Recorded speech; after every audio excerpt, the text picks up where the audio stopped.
Well, so what are we gonna do today, Cousin PW? The same thing we do every day, Melvin.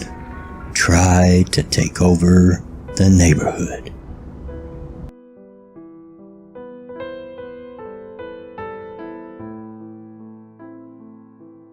Hey y'all, Bloodwing here, back to bring some grumpiness to your internet. Well, it's about time, Cousin BW.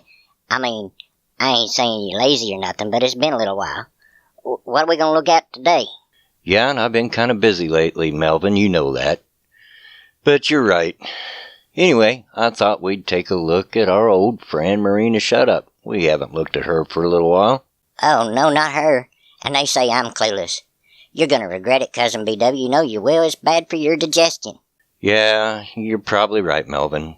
But it's gotta be done. Hey, listen, why don't you just go on and get the extra guest room ready for Uncle Butt. He'll be visiting here pretty soon, in the next couple of weeks. Well, all right. I reckon I can do that. But I ain't looking forward to this. You know, he scares me something fierce. Ah, he's all right, Melvin. Just a little rough around the edges is all.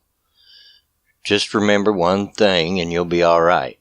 Do not pull his finger. Now you go on now. That's a good fellow. Okay, anyway, folks, yeah, we're going to take a look at a recent video by Marina Shut Up, seeing how we haven't done that in a little bit. And we're going to talk about something that I don't think I've talked about before on this channel, and that's gun issues. Now, obviously, being a redneck with southern roots, I am very pro-Second Amendment. But that's just where I'll leave it right there. We're not going to go into detail on gun control and whether we should carry guns and this, that, and the other. I'll leave that to people better suited than I am for the issue. But Marina said something recently that just really blew my mind. Just when I thought that she couldn't say anything any more ridiculous, she always seems to surprise me. But hey, I'll let her tell you. So, let's get right into the video. What? No? Well, I don't like Keemstar anyway. Spoiler alert! Mental illness doesn't cause gun violence. Oh, Melvin was right. This is already bad for my digestion. No one ever said it did cause gun violence, Marina, but it is an overwhelming factor in many of the mass shootings. And even you can't deny that, can you? But I'm probably getting ahead of myself. Let's go further into the video. But before I do, what's with this fist under the chin stuff? That is the most annoying move since dabbing. Just stop it, please. Hey friends, welcome to this week's episode of Feminist Fridays. As most of you already know, there was yet another tragic shooting at a church in Sutherland Springs, Texas on Sunday that has killed at least 26 people and has left several more in critical condition. This massacre comes directly on the heels of the Las Vegas shooting that killed 58 people and wounded over 500 at the beginning of last month. There are a lot of things I could say about this. I could talk about how on average there is more than one mass shooting per day in the United States, or how it's statistically proven that gun regulation curbs gun violence, or how I'm fucking tired of conservatives saying that it's too soon to talk about gun legislation after a major tragedy because they really just want us to forget about it and move on. But I'm not going to talk about any of these things, though I will have links below with more information if you want to read up on it more. No, of course you don't want to bring it up, Marina. You just want to passively aggressively mention it so that it poisons the well for your argument. Yeah, I get it. And by the way, your statistics ain't for crap, because there's far too many instances of mass shootings and gun violence happening in areas of the strictest gun regulations. When y'all gonna get it? That criminals and mentally ill people and angry people even don't care about laws and regulations. They'll find a way to get a gun or some kind of weapon if they have a will to. But anyway, you go on, because I don't want to get mired up into this. What I do want to talk about today is the way that we frame mental illness in conversations about gun violence. And in case all you liberals think you're off the hook here, y'all are part of the problem too. Hey, Miss Don't Appropriate Culture, as far as I'm aware, you're not a redneck or even really Southern, so stop appropriating my culture with the y'all, will you? It's not a good look for you. Anyway, carry on.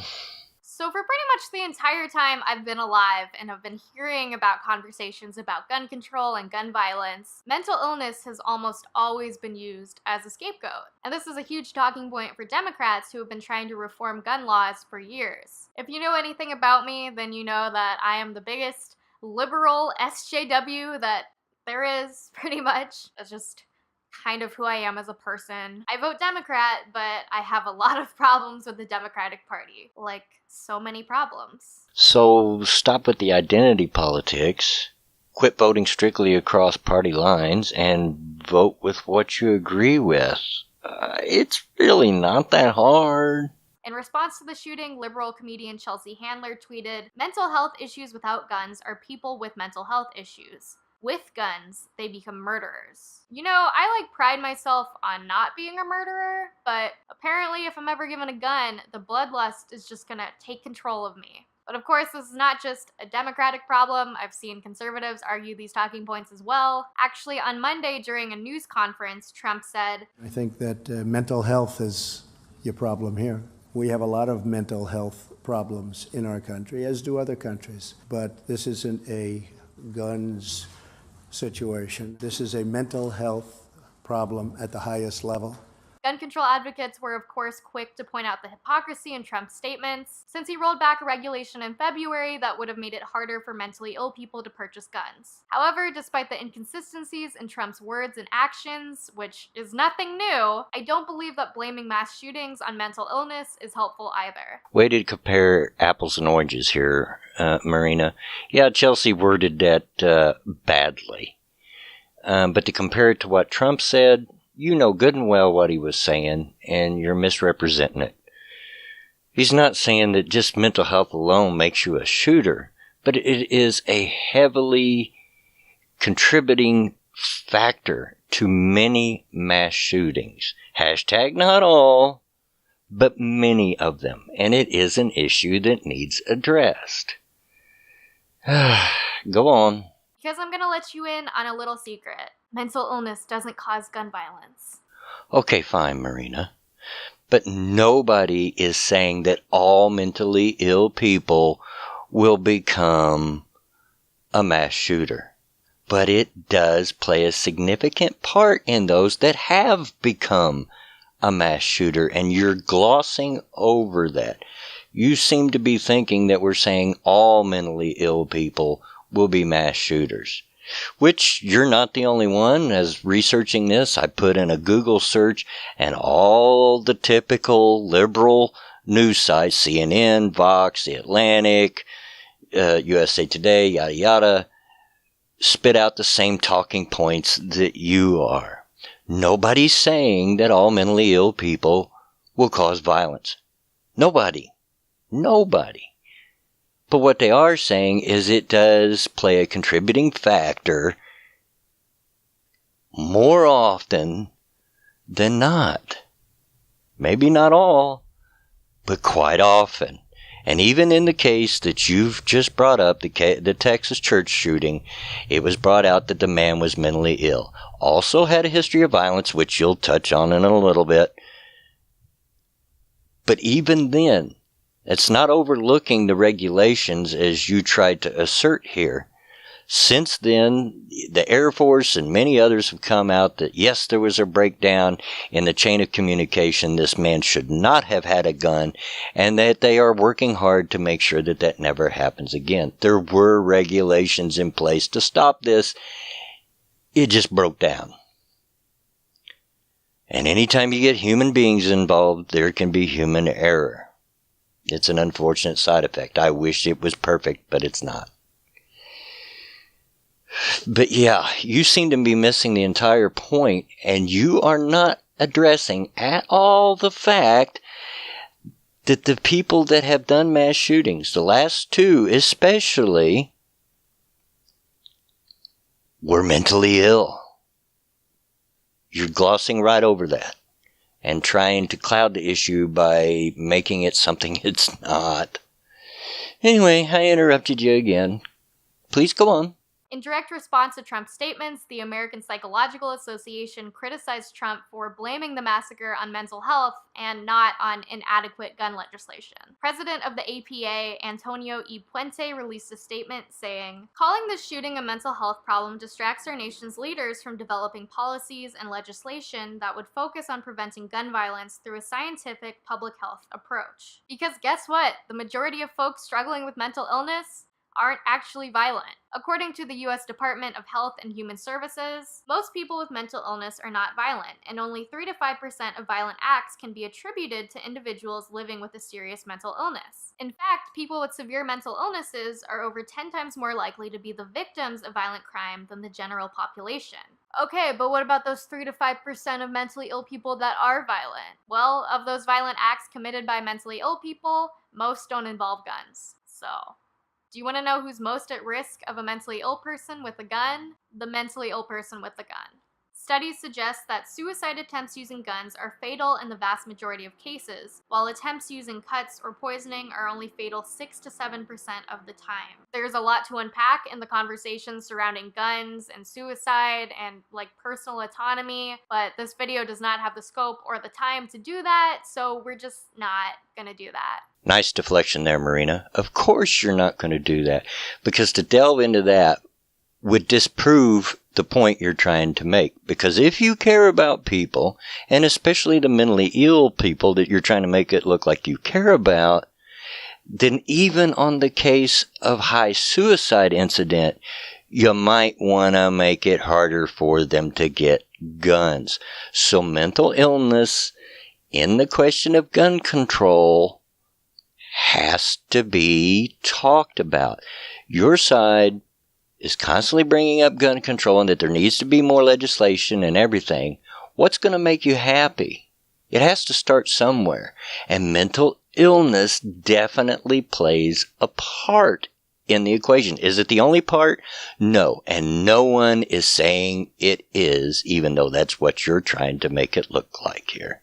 There's also a whole conversation to be had about how mentally ill people are more at risk of police brutality and gun violence by police officers. Based on over 40 years of comprehensive data analysis on police shootings, the Treatment Advocacy Center concluded at least half of the people shot and killed by police each year in this country have mental health problems. There's also a really interesting statistic I found from the National Center for Biotechnology Information. I get that statistics are probably not that interesting if you're not a fucking nerd, but I think they're interesting. Gun laws that discriminate based on mental health status may deter people from seeking treatment for fear of losing the right to possess firearms, and may reinforce stereotypes of persons with mental illnesses as dangerous. So basically, being mentally ill doesn't mean you're any more likely to commit acts of violence, and actually greatly increases the risk that you will become a victim of violence. And gun control legislation that's written based on the myth that being mentally ill makes you more dangerous actually prevents mentally ill people from seeking treatment based on that stigma. Wait, what?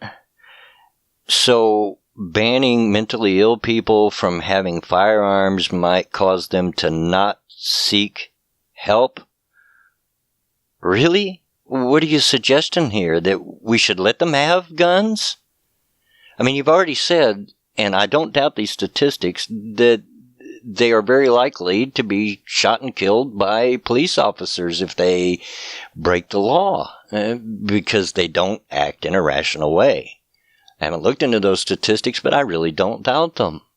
So you want to put a gun in their hand just because some quack says they might not seek mental health if you take away their guns?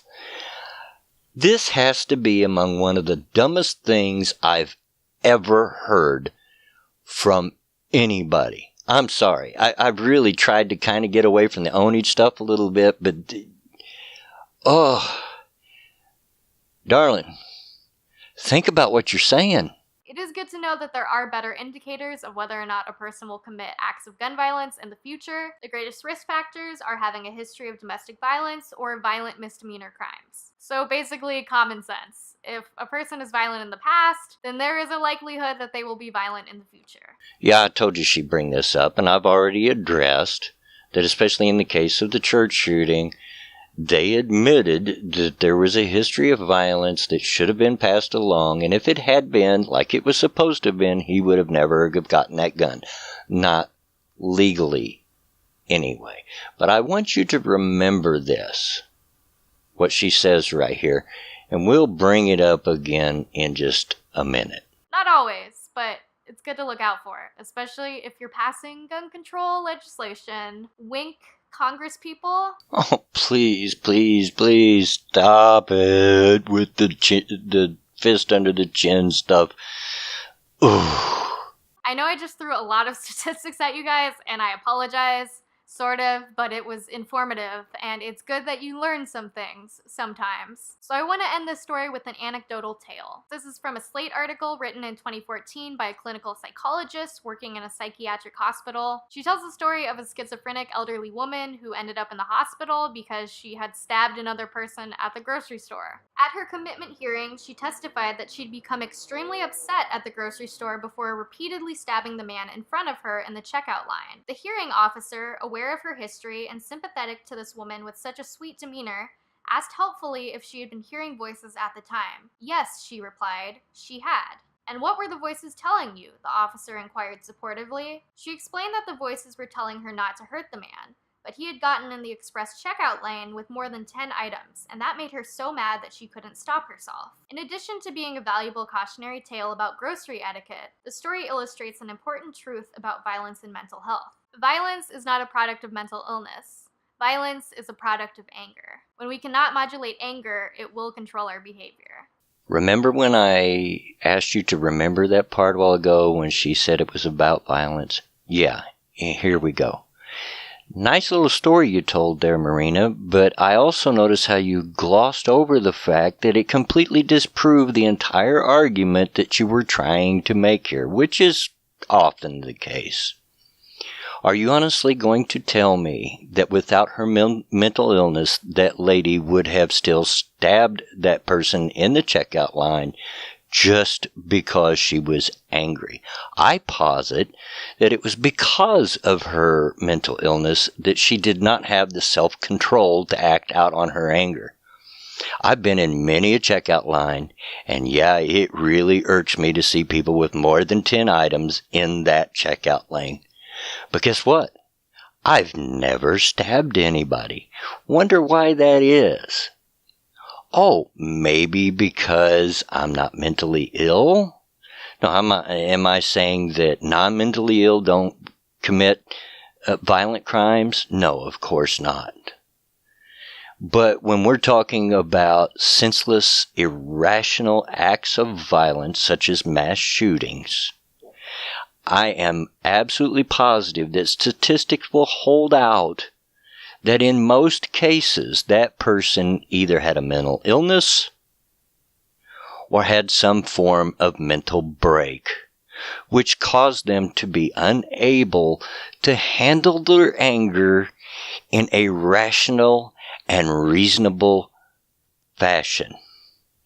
You've totally glossed over the whole picture here. You have not in any way given any proof that many mass shooters are mentally ill, and that needs to be addressed, as well as a lot of other things probably, in the gun control question. When are y'all going to be happy? You say we need regulation, and when we talk about things concerning regulation in a positive light, in making regulation, you're not happy with that either. You're just like my papaw used to say, y'all wouldn't be happy even if we hung you with a new rope. Anyway, yeah, I just couldn't help myself, had to point this out. But I'm going to end this for today, and then I'm going to try something. I'm going to upload it as private and see if I can maybe get past the demonetization thing. So it might be a day or so. I don't know how long this will take before this video gets up to you. But by the time you're listening to this, that won't matter, will it? Anyway, this has been the old grumpy fart. And as always, get out of my yard.